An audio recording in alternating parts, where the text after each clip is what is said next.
पाकिस्तान में लश्कर के 2 और जिहादी ढेर हो गए, वो भी दिन दहाड़े सरेआम। पाकिस्तान में ये हो क्या रहा है?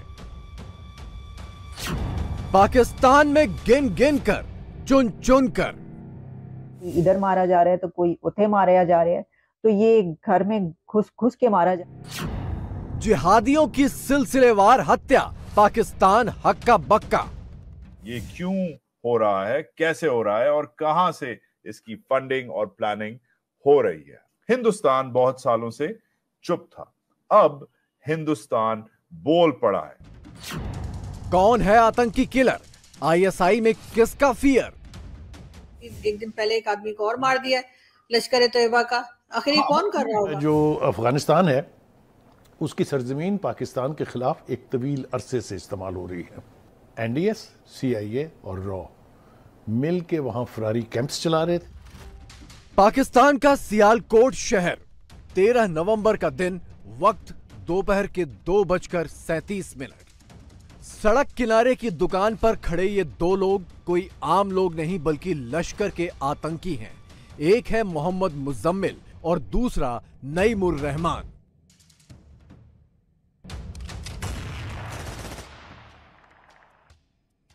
चौराहे को पार करते हुए एक बाइक इनकी तरफ तेजी से आती है और बाइक पर पीछे बैठा शख्स उतरते ही दोनों पर ताबड़तोड़ फायरिंग कर देता है।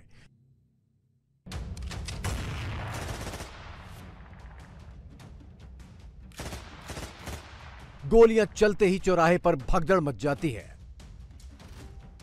दोनों आतंकी भी भागने की कोशिश करते हैं, लेकिन अनजान हमलावर पल भर में दोनों की लाश गिरा देता है। दिवाली के ठीक अगले दिन पाकिस्तान में हुई सनसनीखेज इस वारदात को एक बार फिर देखिए।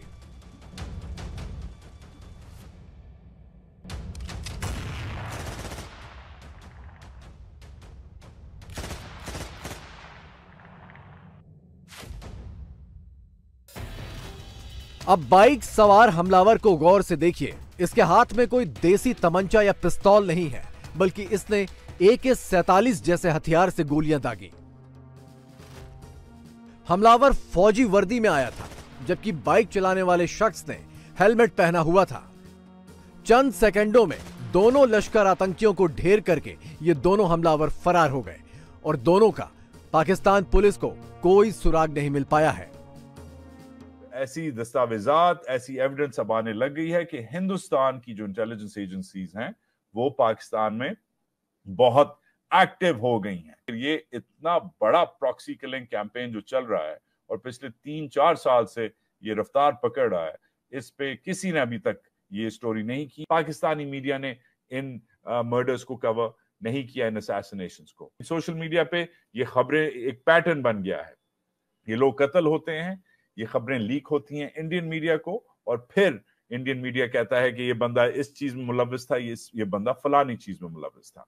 अब ये जो रीसेंट किलिंग्स हैं ये चलती जाती हैं। इंडियन इंटेलिजेंस कैसे पाकिस्तान में ग्राउंड इंटेलिजेंस लेता है, लोगों को कैसे हायर करता है, कैसे रिक्रूट करता है, इन लोगों का सुराग कैसे लगाता है। और ये खाली जिहादी कमांडर्स के इर्द गिर्द नहीं है, सिख मिलिटेंट्स, उनको भी टारगेट किया गया है। इंडिया में की आज इतनी पावर है, इतनी लॉबिंग है, इतना मसल है, इतनी लेवरेज है। सियालकोट में इन दोनों आतंकियों की हत्या से चंद रोज पहले ही पाकिस्तान के अलग अलग हिस्सों में आतंकियों को अनजान हमलावरों ने गोलियों से उड़ाया है। इसमें जैश सरगना मसूद अजहर का करीबी रहीमुल्लाह तारिक, हाफिज सईद का करीबी लश्कर कमांडर अकरम गाजी और लश्कर कमांडर ख्वाजा शाहिद शामिल हैं। ये देखिए, ये बेचारा ये भी उड़ गया, ये देखिए ये भी उड़ गया। ये मतलब वो वाला नहीं उड़ गया, वो वाला उड़ गया, ठीक है ना। तो ये सारे जो उड़ते चले जा रहे हैं, तो हामिद मीर साहब का कहना ये है कि जी ये असल में जो है वो रॉ करवा रही है, ठीक है। सोचने वाली बात ये है, ये सारे लोग वो हैं जिन्हें हमने रखा, पाला, खिलाया, पिलाया और उसके बाद जगह जगह भेजा और जो कुछ किया वो आप लोगों को मालूम ही है। अब अगर हम ये कहें कि जी इनको हम खुद ही मार रहे हैं इसलिए कि अब इनका रोल खत्म हो गया, इनकी जगह हमने दूसरे एक्टर ले लिए हैं या दूसरे लोग ले लिए हैं जो इनका काम करेंगे, या फिर ये कि हम सुधर गए हैं, जिसके चांसेस कम है। वैसे बहुत से लोग कहते हैं हम सुधर गए, इस वजह से भी ये लोगों को हम खत्म करते जा रहे हैं। लेकिन कुछ लोगों का कहना ये कि सुधरने वाले तो हमें नहीं, तो हो सकता है हमने कोई नया सामान तैयार कर लिया हो। लेकिन फिर इनको मार कौन रहा है? और अगर ये लोग जिनके बॉसेस अभी तक जिंदा हैं, यानी कि हाफिज सईद और मसूद अजहर और दाऊद इब्राहिम, ये सब लोग तो अभी है ना, तो ये पूछेंगे ना, ये हमारे लोगों से पूछेंगे ना कि बेटा बताओ ये हमारे लोग आखिर कौन उड़ा रहा है। सिर्फ 9 दिनों के अंदर पाकिस्तान में 5 आतंकी उड़ा दिए गए।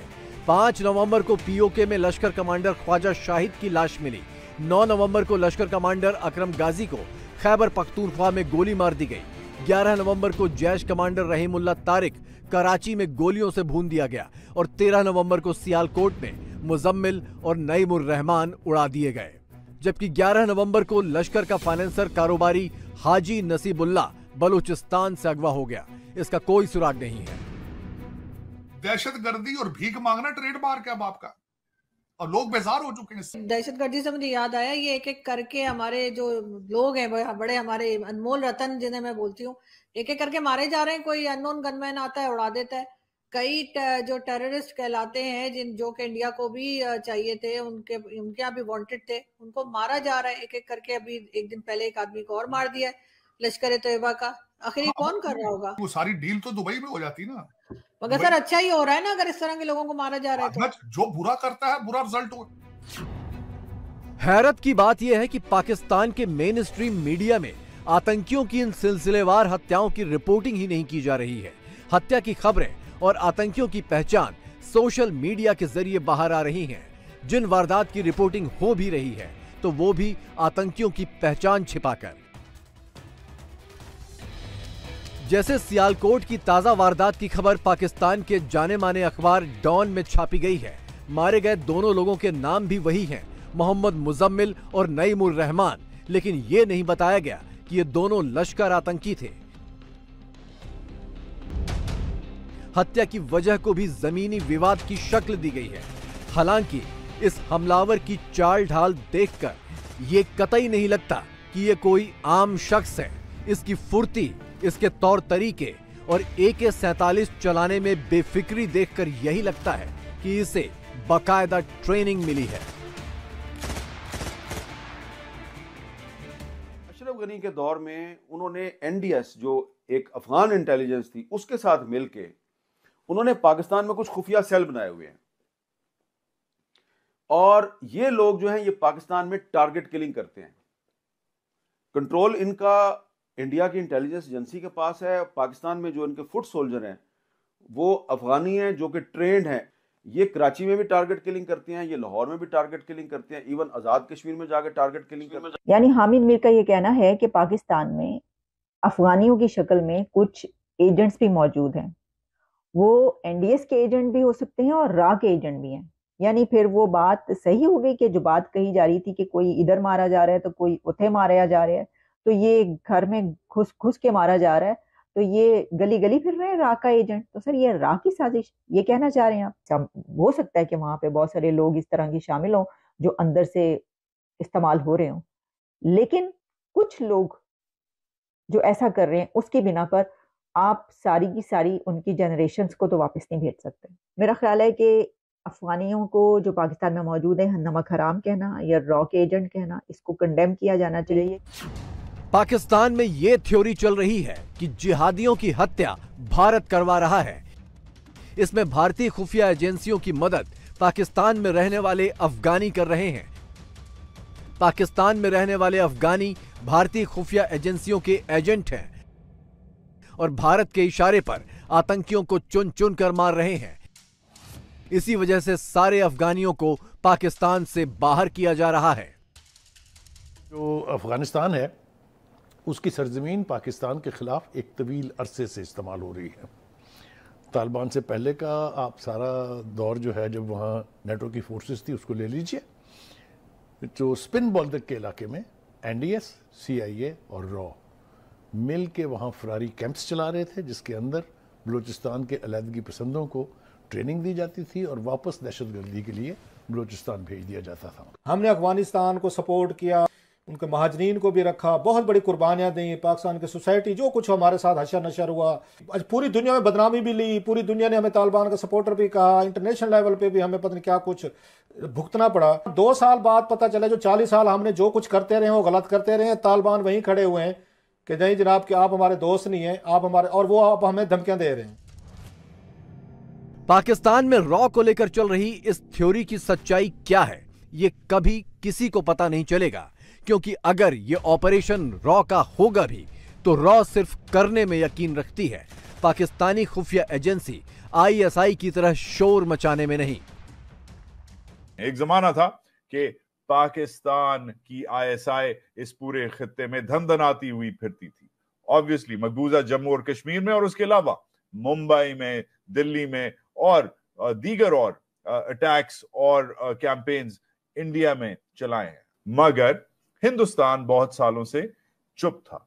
अब हिंदुस्तान बोल पड़ा है। अब इस सब में पाकिस्तान क्यों नहीं बोल रहा? क्योंकि पाकिस्तान अंडर प्रेशर है, क्योंकि पाकिस्तान कनाडा नहीं है, बिकॉज पाकिस्तान के ऊपर ऑलरेडी सैंक्शंस लगी हुई हैं या लगने का खदशा है। एक याद दिलाता चलूं, एक जमाना होता था कि पाकिस्तान ये हरकतें करता था, मगर अब टेबल्स जो हैं वो टर्न हो गई हैं। इंडियन जारियत, इंडियन इकोनॉमी, इंडियन डिप्लोमेसी के साथ बढ़ती जा रही है। जब भी मुल्क तरक्की करता है, जब भी मुल्क पावरफुल होता है, तो वो ये हरकतें करता है और ये हरकतें शुरू हो गई।